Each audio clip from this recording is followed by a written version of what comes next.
One of history's most revolutionary inventions, gunpowder changed the course of warfare, exploration, and even entertainment. But how did this explosive mixture come to be? From ancient alchemists in China, searching for the elixir of life, to its spread across the globe through conquest and trade, the story of gunpowder is filled with unexpected twists. In this video, we'll explore the origins and journey of gunpowder, revealing how this powerful invention shaped the world as we know it.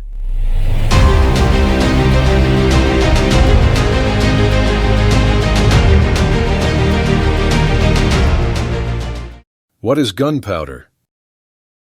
Gunpowder, also known as black powder, is a mixture of chemicals used as an explosive in handguns, rifles, cannons, and other firearms. Gunpowder consists of three main components: sulfur, carbon, usually in the form of charcoal, and potassium nitrate, saltpeter. Sulfur in gunpowder acts to lower the temperature required to initiate the combustion reaction. Charcoal provides a source of carbon and fuel for the burning process. Potassium nitrate is an oxidizing agent that supplies oxygen for the combustion reaction. The typical composition of gunpowder is approximately 75% potassium nitrate, 15% charcoal, and 10% sulfur. This ratio has been refined over centuries to optimize the performance and stability of gunpowder. Compared to other powerful explosives, gunpowder has a slower rate of decay and a lower destructive explosive power. Therefore, gunpowder is often classified as a low explosive. This characteristic makes gunpowder more suitable for propelling projectiles rather than destroying structures. During the combustion process, only a small amount of the initial mass of gunpowder is converted into gas, with the majority forming small solid particles that are expelled, creating the characteristic smoke of firearms. In terms of percentage by mass, approximately 56% of the products after gunpowder combustion are solids, 43% are gases, mainly CO2 and N2, and 1% is water. The origin of gunpowder. Gunpowder is an important invention in human history, but there is still much controversy surrounding its origin and history. For many centuries, Western historians believed that gunpowder originated from Europe or the Islamic world. However, the research work of British scientist Joseph Needham in the 1960s and 1970s provided solid evidence that gunpowder originated from China, first appearing around the 10th century AD. Other archaeological and historical evidence suggests that gunpowder may have been developed even earlier, possibly during the Tang Dynasty, 618 to 907 AD. According to ancient texts of Taoism, the first inventors of gunpowder could be alchemists or pharmacists following Taoism. They developed gunpowder as a byproduct in the process of researching the elixir of life, a legendary medicine with healing properties and longevity. Therefore, gunpowder was initially called fire medicine or fire drug. In China, the formula for making gunpowder was gradually improved over many centuries. Historical documents also record serious accidents from gunpowder experiments, including house fires, severe injuries, and even death. Gunpowder in China. By the 11th century AD, historical texts from the Song dynasty in China recorded the first chemical formula for gunpowder. These initial formulas included additional ingredients such as garlic and honey, alongside the three main components of sulfur, charcoal, and potassium nitrate. Some additional ingredients were added for functional purposes, such as increasing the toxicity of gunpowder smoke, while others were believed to enhance the effectiveness of magic spells or provide special properties to gunpowder. Chinese alchemists and pharmacists also conducted experiments to determine the ideal ratio of the three main components to optimize gunpowder performance. During the same period, military engineers of the Song dynasty began applying gunpowder to develop various types of siege weapons and firearms. This contradicted the previous belief of Western scholars that the Chinese did not use gunpowder as a military weapon. The gunpowder weapons of that time included rockets, bombs, cannons, flamethrowers, guns, and primitive grenades.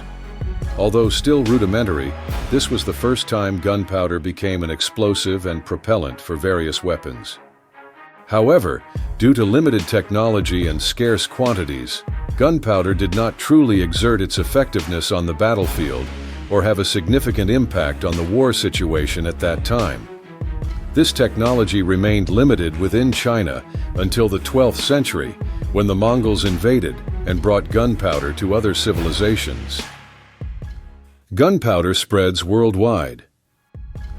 From the 12th to the 13th century, the Mongol Empire under Genghis Khan and his successors conquered vast territories in Asia and Europe, creating the largest continental empire in history.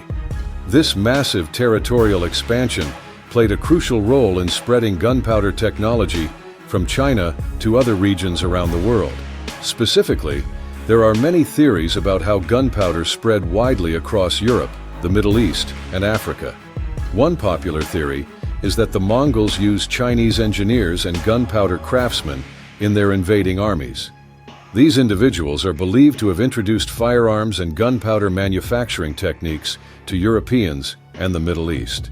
Additionally, during the 13th to 14th centuries, many Chinese and Mongol prisoners of war and slaves were sold to Europe and the Middle East, potentially serving as a source of knowledge about gunpowder. Alongside this, trade and cultural exchanges between civilizations also significantly contributed to the global dissemination of gunpowder technology. There is a great debate surrounding the question of how gunpowder reached Europe during the Middle Ages. Previously, many historians believed that gunpowder had an independent origin in Europe, but this theory no longer holds up. There are two main theories on this issue. First, Europe directly received gunpowder from China and Mongolia. Second, the Islamic world, especially Spain and Italy, had close ties with the Muslim world and played an intermediary role between China and Europe during the Middle Ages. Gunpowder manufacturing technology. Initially, gunpowder was manually produced by grinding three main components: sulfur, charcoal, and potassium nitrate together for about 24 hours, using a mortar and pestle. This process created a fine powder, called black powder or grass powder. However, this manual method was labor-intensive, had low productivity, and the powder was prone to component separation during transportation. By the 14th century, the technique of corned powder was developed in both Europe and China. In this method, a liquid was added during the grinding process to create a wet mixture. This mixture was then rolled into round balls for easy storage and transportation. However, before use, soldiers still had to grind these balls into evenly sized powder. Around 1800, the technique of pressing the wet mixture into molds was applied to compact the powder, remove excess moisture, and increase density. After pressing, the powder was sieved to obtain uniformly sized grains. By the end of the 19th century, the production process became industrialized and standardized in terms of grain size, suitable for specific weapons such as cannons, rifles, and pistols that were invented.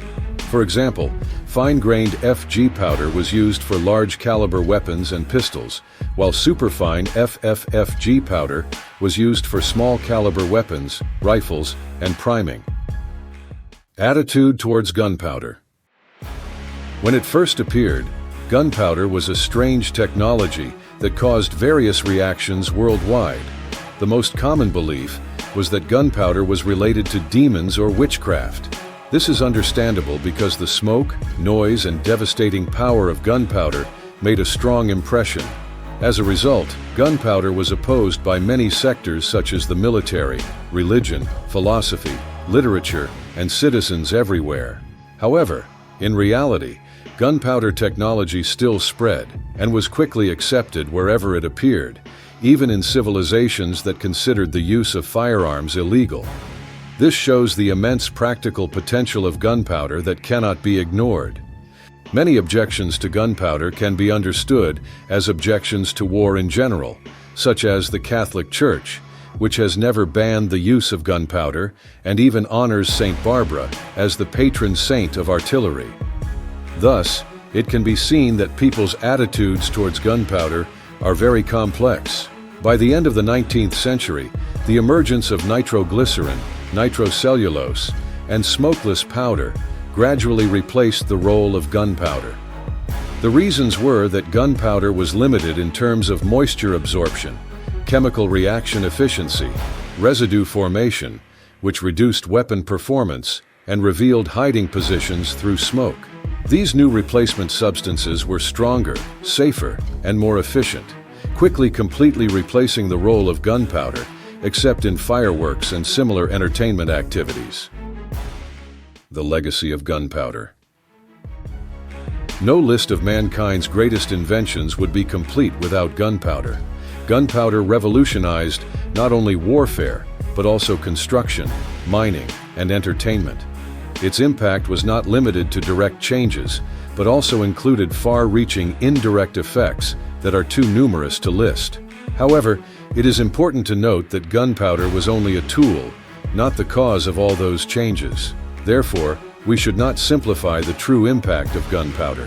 It is extremely complex and diverse.